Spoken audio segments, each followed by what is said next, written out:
হেমন্ত গোপাল চন্দ্ৰ ৰাভা আৰু গেঠিবলা ৰাভাৰ সুযোগ্য পুত্ৰ বিষ্ণু প্ৰসাদ ৰাভা।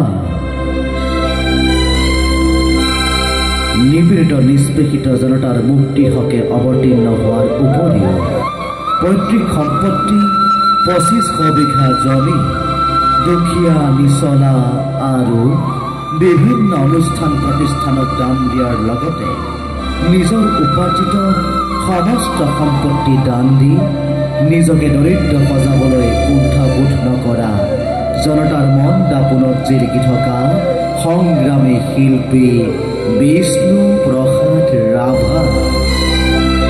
তেওঁ আছিল এক অনন্য ব্যক্তিসত্তা। সাংস্কৃতিক চেতনাৰ লগতে বিশ্বৰ চন্দ্ৰৰে বৃহত্তৰ অসমীয়া সমাজখনক সুন্দৰ পথত আগুৱাই লৈ যোৱা ৰাভাদেৱৰ প্ৰচেষ্টা আছিল অতুলনীয়। দৰাচলতে মহাপুৰুষ শ্ৰীমন্ত শংকৰদেৱৰ পিছতে অসম মুলুকত জন্ম লাভ কৰা অসাধাৰণ প্ৰতিভাসম্পন্ন সৰ্বগুণী পুৰুষ হ'ল বিষ্ণু প্ৰসাদ ৰাভা। তেওঁ আছিল বিৰল প্ৰতিভাসম্পন্ন এক ব্যক্তিৰ সত্তা।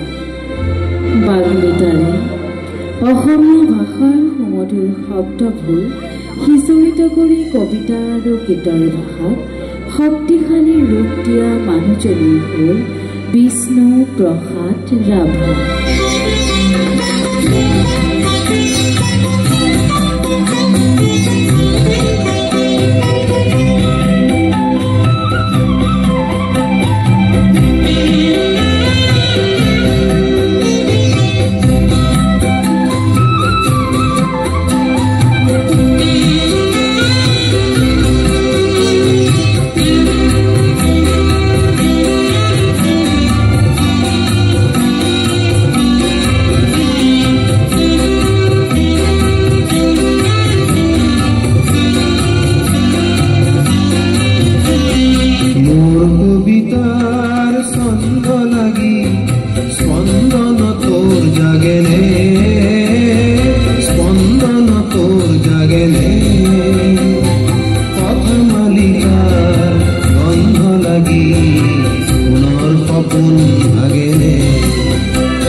তেওঁ আছিল একেধাৰে কবি, গীতিকাৰ, সুৰকাৰ, গায়ক, নাট্যকাৰ, গল্পকাৰ, ঔপন্যাসিক, প্ৰবন্ধকাৰ, চিত্ৰকাৰ, খেলুৱৈ, ৰাজনৈতিক নেতা, সমাজ সংগঠক, সুবক্তা, বলিষ্ঠ অভিনেতা আৰু নৰ্তক। তেওঁ নৃত্য দেখি অভিভূত হৈছিল জনতা, অভিভূত হৈছিল দৰ্শক।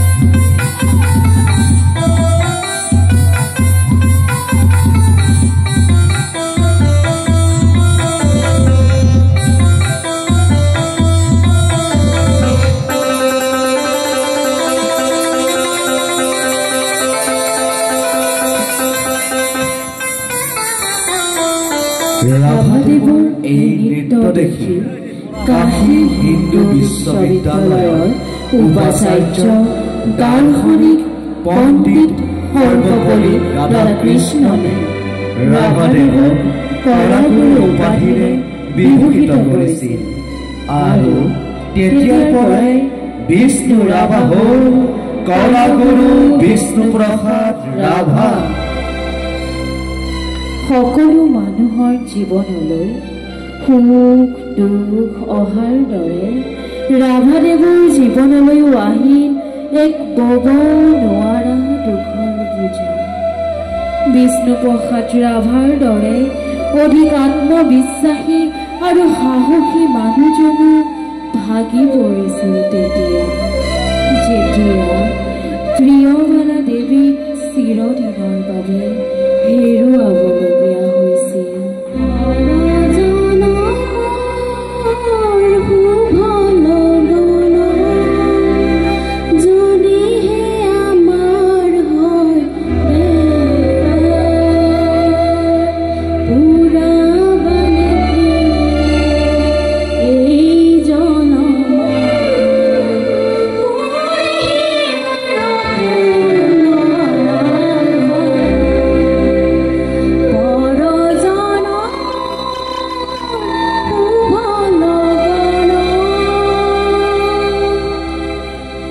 মহাপুৰুষ শ্ৰীমন্ত শংকৰদেৱৰ কলাকৃষ্টি সংস্কৃতি বিশ্বৰ দৰবাৰত প্ৰতিষ্ঠা কৰাৰ প্ৰয়াস কৰা আৰু বিভিন্ন জাতি জনজাতিৰ সমন্বয়ৰ প্ৰতীক বিষ্ণুপ্ৰসাদ ৰাভা অসমীয়া জাতীয় জীৱনৰ এক উজ্জ্বল নক্ষত্ৰ।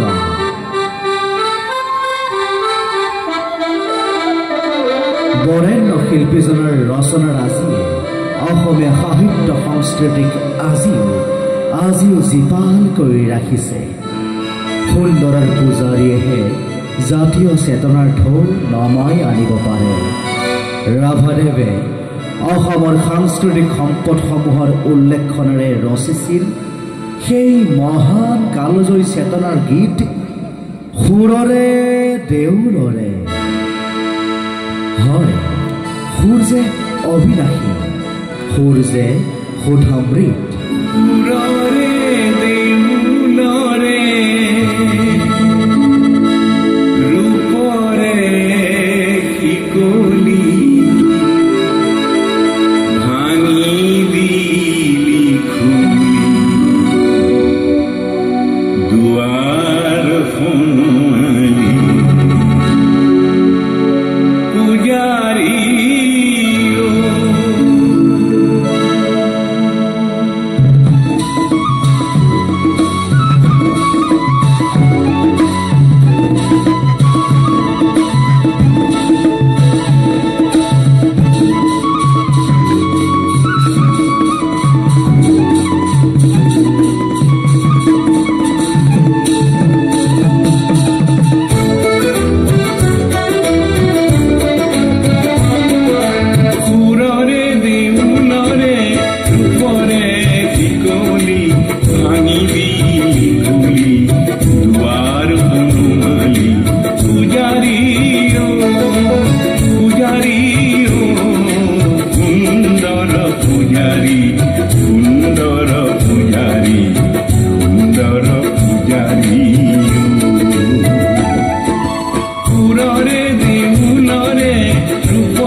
প্ৰতিঘাতৰ মাজতো শ্ৰমজীৱী জনতাৰ বাবে ৰাভাই নীৰৱ চিহ্নতাৰে কাম কৰি গৈছে।